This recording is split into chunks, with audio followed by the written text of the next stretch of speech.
Merci de nous rejoindre pour cette séquence que vous connaissez, exceptionnelle bien sûr, en ce midi de premier jour de la REF 2022. On est très heureux de vous avoir avec nous. Séquence exceptionnelle avec le président Volodymyr Zelensky, président de l'Ukraine, qui va vous accorder cet échange exceptionnel. Merci à tous de vous installer et surtout d'accueillir comme il se doit celui qui va mener brillamment cet échange. Notre invité, c'est Ulysse Gosset sur scène. Applaudissez-le, s'il vous plaît.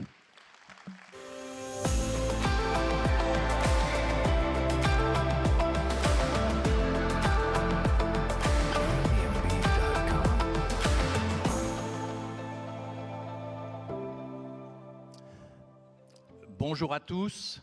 C'est un événement exceptionnel car la guerre dure maintenant depuis 6 mois en Ukraine et le président ukrainien, Volodymyr Zelensky, a accepté de prononcer le discours inaugural de cette 4e rencontre des entrepreneurs de France. C'est un moment d'autant plus important que c'est la première fois que le président ukrainien s'adresse ainsi directement à des hommes d'affaires, à des entrepreneurs, pour justement leur demander comment ils vivent cette situation extrêmement compliquée. Je voudrais donc vous demander d'accueillir le président Zelensky qui est à Kiev dans son bureau, qui nous attend. Bonjour Monsieur le Président, bienvenue pour cette rencontre.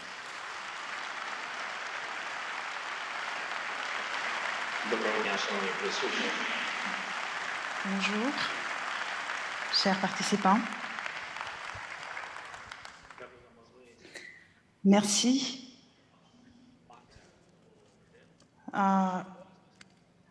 Cher Monsieur le Président du MEDAF, chers ministres, Mesdames et Messieurs, je vous remercie de m'avoir invité, de m'avoir accordé la possibilité de m'adresser en votre personne au peuple de la France, à chacun et chacune qui croit que personne n'a le droit de détruire la vie de quelqu'un. Je sais que MEDEF réunit et défend les intérêts des centaines de milliers des entreprises de la France. Et vous représentez donc les personnes qui ont créé leur business, qui développent leur business dans des secteurs absolument différents. Vous représentez les personnes qui travaillent dur pour avoir la possibilité d'assurer le bien de leurs enfants, pour réaliser leurs droits, le droit au bonheur, le droit au bien-être, le droit au logement, à l'éducation, le droit au travail, le droit à la rémunération digne et les autres droits qui sont absolument habituels, les droits humains habituels et normaux. En réalité, votre organisation représente des personnes qui sont tout comme celles que je représente moi en tant que président de l'Ukraine. Les Ukrainiens ne voulaient autre chose que vivre dans leur pays, de jouir leur liberté, de travailler pour leur bien et pour l'avenir de leurs enfants. L'Ukraine n'est pas venue chez quelqu'un d'autre avec des armes. Les Ukrainiens n'envisageaient pas de piller un autre peuple ou un autre État. Nous avons œuvré pour notre développement social, pour notre démocratie, et nous avons rêvé qu'un jour, nous rejoindrons l'Union européenne et que nous nous y retrouverons avec vous, avec les autres peuples. Et c'est ça la raison pourquoi cette guerre russe a été entamée contre l'Ukraine. Les dirigeants de la Russie ont vu que l'Ukraine pouvait devenir et était en train de devenir un exemple positif pour toute notre région, un exemple de ce que la démocratie peut donner plus à une société qu'une dictature. Cela semble une idée évidente mais, pour l'Europe occidentale, mais à l'est de notre continent et surtout sur le territoire de l'ancienne URSS, ce n'est pas un fait évident. Il faut le prouver. Et l'Ukraine a tout fait pour le prouver. Notre État montrait l'exemple de comment prendre soin d'une société sans recevoir des dollars grâce à la pétrole ou des euros grâce au gaz. Comment créer des possibilités pour le développement social, comment renforcer les régions et ne pas leur prendre tout, ne prendre tout leur budget. Comment construire une infrastructure moderne, comment, grâce à l'ouverture de la société et la modernité des institutions publiques, comment on peut créer des possibilités pour les citoyens que les autres n'ont pas dans notre région. Notamment, nous avons commencé et nous continuons la digitalisation des services publics. Et notre objectif est de faire en sorte que les rapports entre les citoyens et l'État entre une entreprise et l'État se passe sans intervention d'un agent public ou d'un fonctionnaire. Et c'est une condition sine qua non pour remporter la corruption et pour assurer la vraie liberté pour les personnes et les business. Et ce que chaque Ukrainien a dans son smartphone, le service public dit, qui donne la possibilité, des dizaines de possibilités à ces personnes, des documents numériques et certificats de vaccination, à la possibilité d'enregistrer son entreprise ou de payer des amendes. Nous créons des connexions entre notre économie et notre secteur énergétique avec le marché européen et les autres marchés mondiaux. Nous avons des gisements, des ressources naturelles qui sont critiques pour l'économie mondiale, notamment le lithium, le titane, l'uranium et autres. L'Ukraine est déjà devenue garante de la sécurité alimentaire mondiale et la signification de notre secteur agraire s'est manifestée à 100% quand la Russie a bloqué les ports ukrainiens. Et quand la crise alimentaire mondiale s'est aggravée, la guerre de la Russie contre l'Ukraine, ce n'est pas seulement une guerre coloniale dans le pire des sens de ces mots, ce n'est pas seulement une tentative de s'emparer de notre terre, de nos ressources et du potentiel. La Russie essaie, à travers, en détruisant l'Ukraine, de détruire l'espoir de tous les peuples qui se trouvent à ses frontières et de tous les peuples qui se trouvent sur le territoire de la Russie même, l'espoir que la liberté fonctionne, l'espoir que la démocratie peut donner plus qu'une faveur d'un dictateur. Voilà pourquoi la guerre russe contre notre État est si cruelle. C'est pourquoi elle est devenue totale dès les premières minutes de l'invasion du 24 février. C'est pourquoi les missiles russes et les bombes russes détruisent absolument tout ce qui a été créé, a été construit par des générations des Ukrainiens, des écoles, des hôpitaux, des universités, des gares, des aéroports, des immeubles résidentiels, des garages, des centres commerciaux, des usines de construction mécanique, des centrales électriques, tout. Jeter une bombe sur une maternité, sur un théâtre ou un entrepôt d'aliments, pour les occupants russes, c'est la même chose. Ils ne font pas de la différence. Voilà, ce sont des cibles. Brûler des villes, rendre des millions de personnes en exil, forcer des millions de personnes à l'exil, vouer des milliers de personnes à l'exil. Pour eux, ce sont des outils, parce que l'objectif de la Russie, c'est de détruire l'Ukraine en tant qu'une démocratie, en tant qu'un État social, en tant qu'une puissance économique. Mais je crois en notre victoire parce que quand quelqu'un fait la guerre contre un peuple, il n'a pas de chance. Parce que pour nous, c'est une guerre de peuples et les peuples sont invincibles. Et je remercie très sincèrement vous, le peuple de la France et personnellement le président Emmanuel Macron pour le soutien dans notre lutte pour la liberté. J'ai vu comment Emmanuel cherchait une voie diplomatique pendant des années, tout ce qu'il a entrepris pour arrêter la guerre. Moi-même, j'ai mis quelques années de ma présidence pour trouver une solution pacifique, une solution diplomatique, pour trouver un modèle de coexistence. Mais la Russie ne veut pas vivre sans guerre. Malheureusement, les chefs de la Russie voient en vie libre et démocratique de l'Ukraine un défi existentiel pour eux-mêmes. C'est pour ça qu'ils veulent faire la guerre, c'est pour ça qu'ils veulent détruire l'Ukraine. Ils pensent que c'est comme ça qu'ils pourront protéger leur dictature. C'est pour ça qu'il est important d'assurer la victoire. Il est important de faire en sorte que la Russie ne puisse plus jamais faire du chantage ni à l'Ukraine, ni à la France, ni à un autre pays.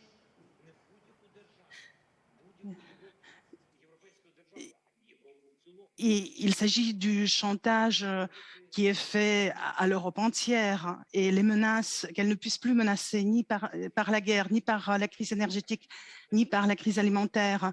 Et donc, il est important de reconstruire l'Ukraine après cette guerre et la paix sur le territoire de l'Ukraine garantira la sécurité et le renouvellement de tous. La liberté peut surmonter la terreur. Voilà pourquoi je m'adresse à vous en proposant des milliers de contrats, des milliers d'emplois. Nous avons besoin de votre participation à la reconstruction de l'Ukraine après les hostilités. Nous avons déjà commencé sur le territoire libre de notre pays cette reconstruction. Nous invitons donc les entreprises de bâtiments à participer à la reconstruction de notre infrastructure et à localiser la production des matériaux de construction. Nous invitons les entreprises à participer à la modernisation de l'infrastructure des services urbains. Là, je parle de l'approvisionnement en eau, je parle du traitement de déchets. Nous invitons les entreprises énergétiques de travailler dans notre secteur d'extraction de gaz, dans notre secteur nucléaire, l'énergie verte. Nous invitons les entreprises de construction automobile à localiser leur production de voitures électriques. Nous invitons les producteurs d'aliments à s'installer en Ukraine pour produire pour un marché de 40 millions d'habitants. Et nous les invitons aussi à travailler pour le marché européen avec lequel nous sommes intégrés. Je crois que certains parmi vous sont déjà au courant du fait qu'au niveau de nos gouvernements, entre l'Ukraine et la France, nous préparons un forum qui doit avoir lieu à Paris, un forum dédié à la reconstruction de l'Ukraine. Et j'en profite pour vous y inviter. Je sais qu'il y a déjà des sociétés qui vont participer à ce forum. J'en profite pour remercier la société Matière pour le soutien au développement, au renouvellement de notre infrastructure des ponts. Je tiens également à remercier la région Île-de-France pour le partenariat avec la région de Tchernigiv et de Kyiv, la région Grand Est pour le partenariat avec la région de Kharkiv. Et je remercie les petites et les grandes villes de la France qui sont venues en aide à l'Ukraine à ce moment cruel. Et je me rappelle que l'année dernière, avant cette guerre totale, nous nous sommes rencontrés à Kiev avec la délégation de MEDEF. Nous avons parlé de belles idées, de beaux projets ambitieux et je tiens à confirmer que nous pourrons réaliser ces projets, que nous pourrons faire beaucoup ensemble parce que nous apprécions tous la liberté, parce que nous respectons les droits de l'homme et nous sommes européens et tout est dit par cela. Merci pour votre attention. Merci la France. Gloire à l'Ukraine.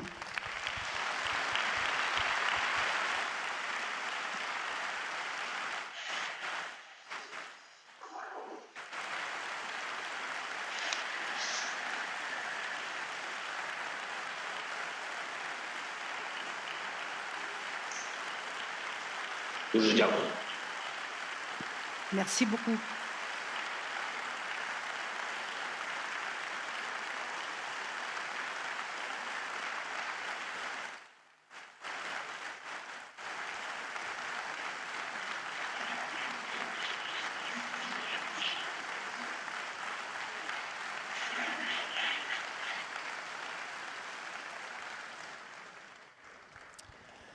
Merci, Monsieur le Président. Donc, vous êtes en direct de Kiev. Je rappelle que la traduction a été effectuée à Kiev par votre interprète.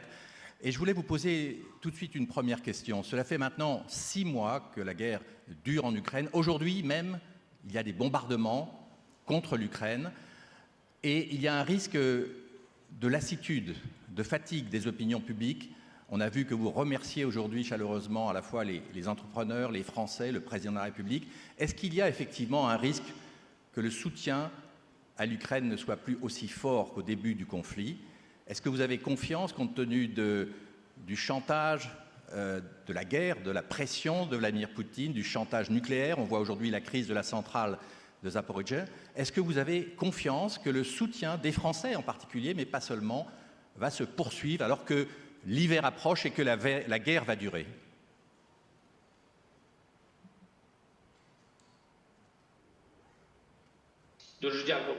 Merci. Merci pour votre question. Effectivement, ce risque existe. En même temps, nous devons être conscients des narratifs que la Fédération de Russie essaie de promouvoir. La Russie utilise de gros financements pour diffuser ces idées, ces narratifs. En même temps, il est clair, je tiens à vous dire que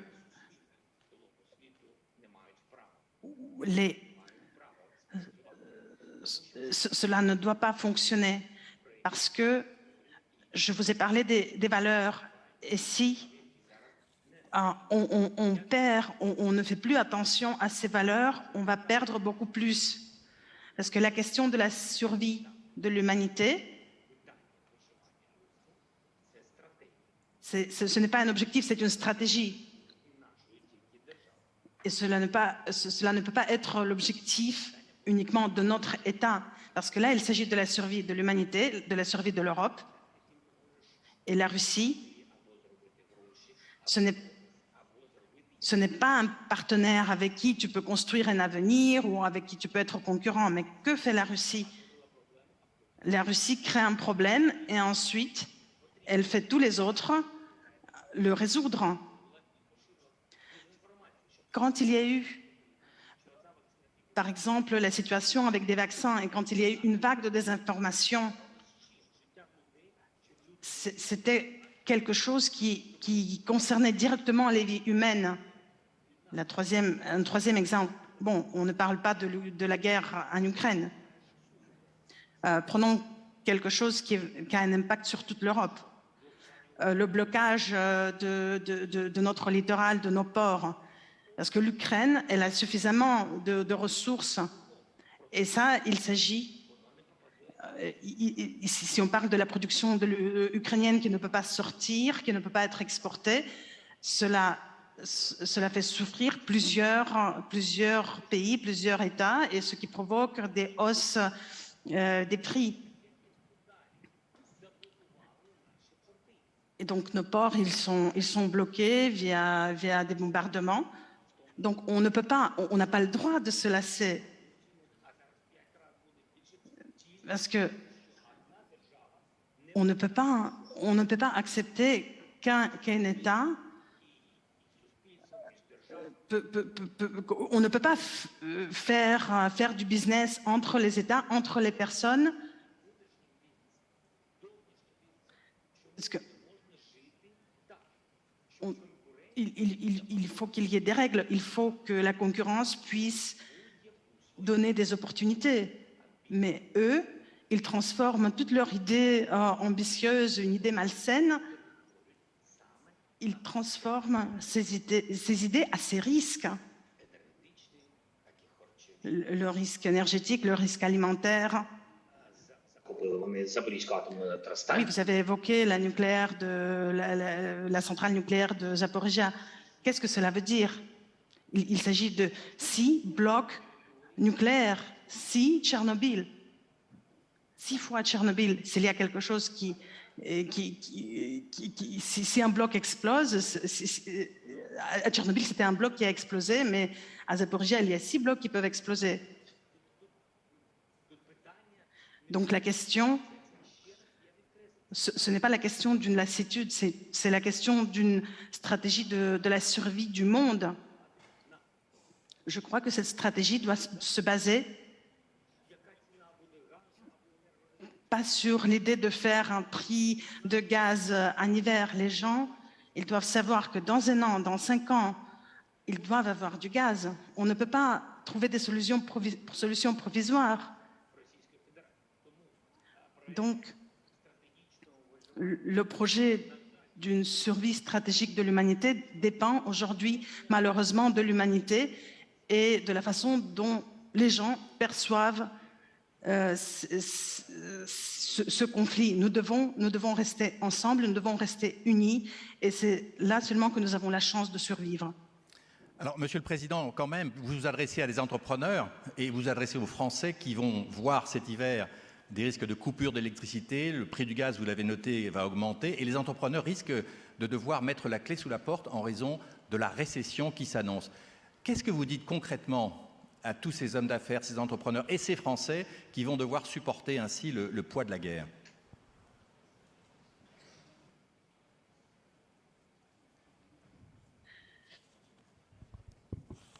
Je comprends que ces pertes sont possibles.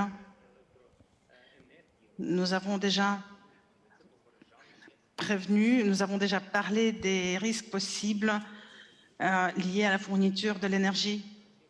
Et nous avons insisté sur le renforcement des sanctions parce que la Russie, elle va créer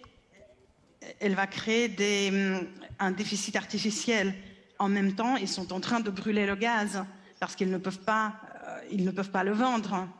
Et donc, ils vont continuer à le faire. Cet hiver ne sera pas confortable.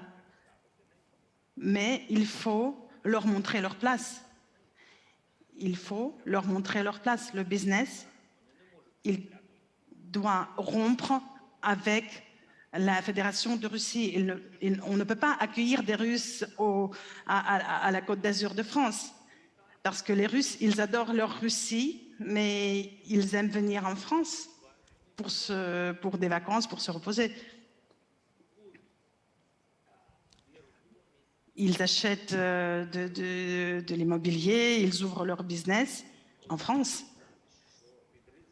Et une fois qu'ils savent qu'ils peuvent perdre tout cela, que leur business peut être fermé, et si cela a vraiment lieu,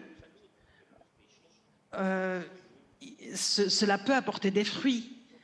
Et ils doivent comprendre que s'ils n'arrêtent pas leur agression, s'ils n'arrêtent pas leur propagande, ils vont perdre leurs biens en France, par exemple.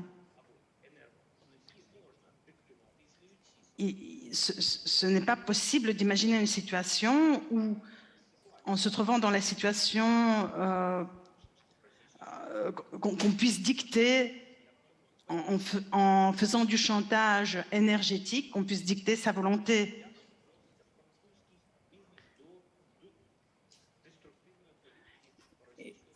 Et donc, il faut montrer la position du business français par rapport à ce chantage. Je vous donne un exemple.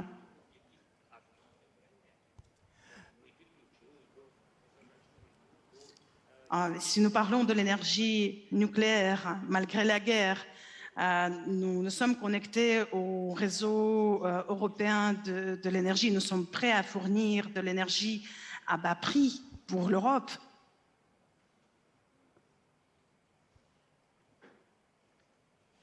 Monsieur le Président, il y a une question fondamentale. On a vu qu'au cours de l'été, l'une des décisions les plus importantes qui a été prise par l'Union européenne, c'est d'accepter officiellement la candidature de l'Ukraine à l'Union européenne.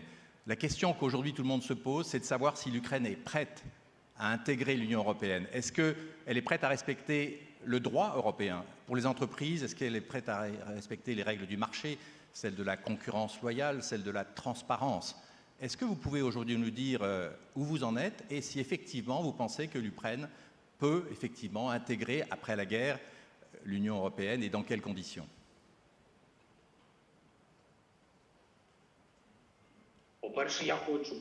Tout d'abord, je tiens à remercier la France et tous les autres pays européens.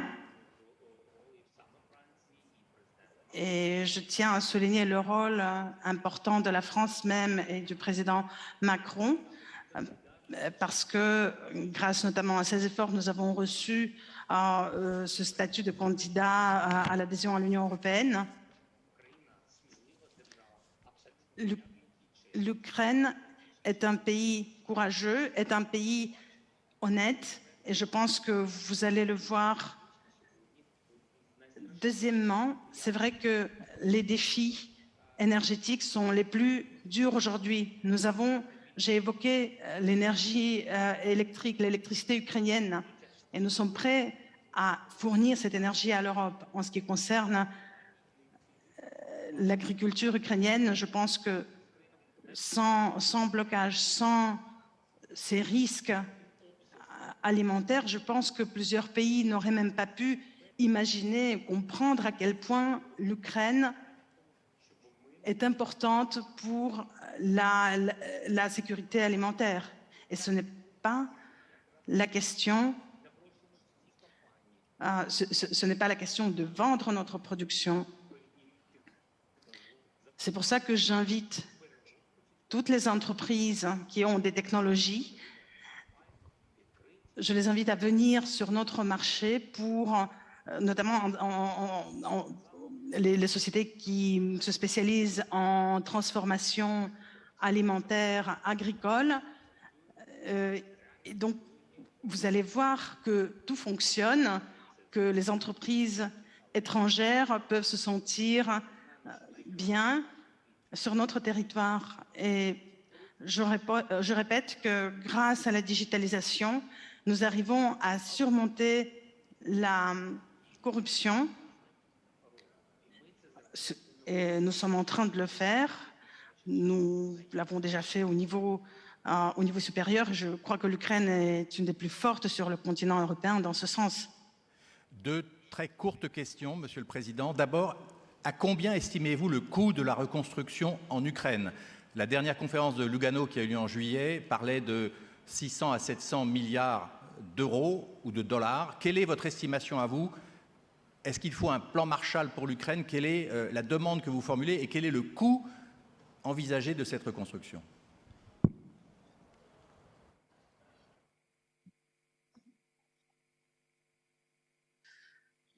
« 600-800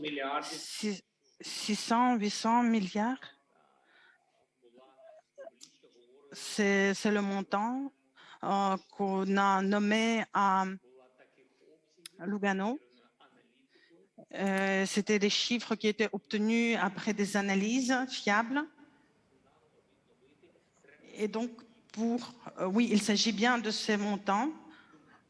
C'était au moment de la conférence à Lugano. Aujourd'hui, je ne peux pas vous dire, je ne peux pas vous parler des montants concrets.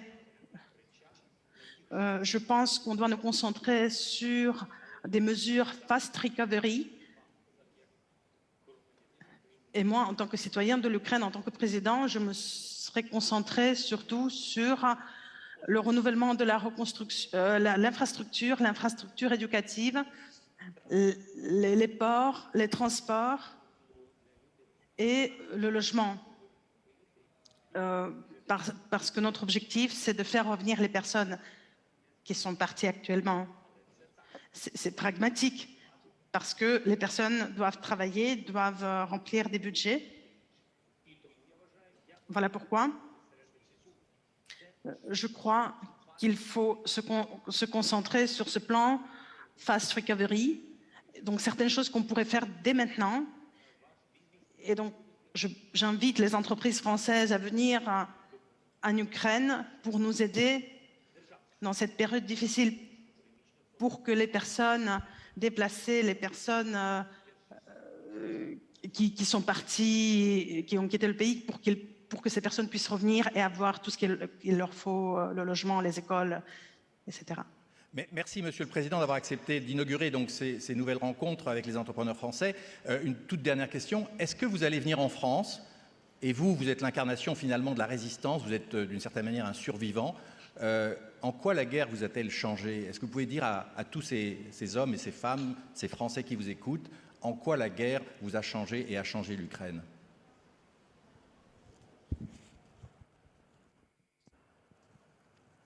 Vous savez, je voudrais expliquer, peut-être pas expliquer, mais dire quelques mots par rapport à la France. Vous savez, oui, nous avons la guerre en Ukraine. Il y a des tranchées qui sont faites, où il y a des combattants qui sont en train de mourir, les soldats ukrainiens qui sont en train de mourir, mais en même temps, il y a des villes où les gens peuvent se promener, où les gens peuvent faire la fête. Et ceux qui sont dans les tranchées, ils ne sont pas jaloux.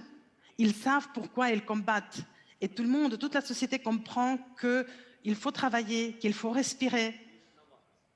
De même, quand je vous regarde, vous êtes dans une ambiance lumineuse actuellement. Vous savez, on n'est pas jaloux. C'est pour vous expliquer qui nous sommes, parce que voilà, nous sommes dans les tranchées, vous êtes ailleurs, vous méritez tout ce que vous avez maintenant.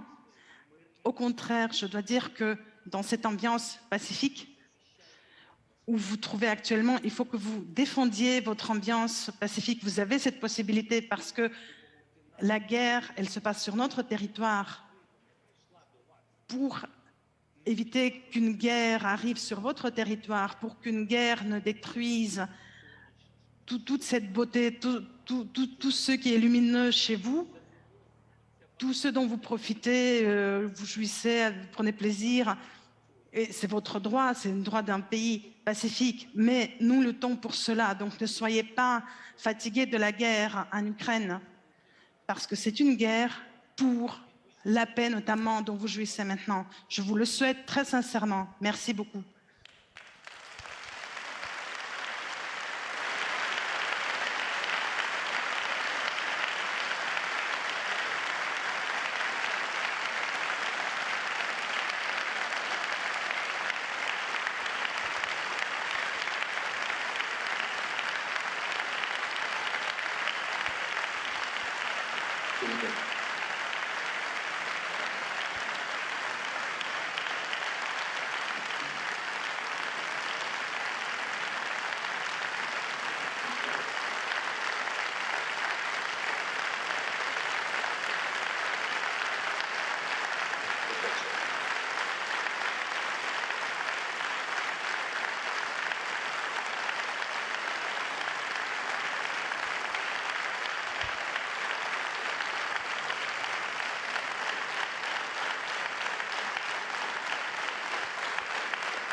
Merci beaucoup, Monsieur le Président, d'avoir accepté donc de prononcer ce discours. Je crois que l'Assemblée ici, mais les Français et tous les entrepreneurs qui nous écoutent grâce à cette visioconférence ont bien entendu votre message. Je vous remercie et je vous souhaite donc évidemment de la part de toutes les personnes présentes ici donc le courage qu'il faut pour affronter la situation que vous vivez. Merci encore.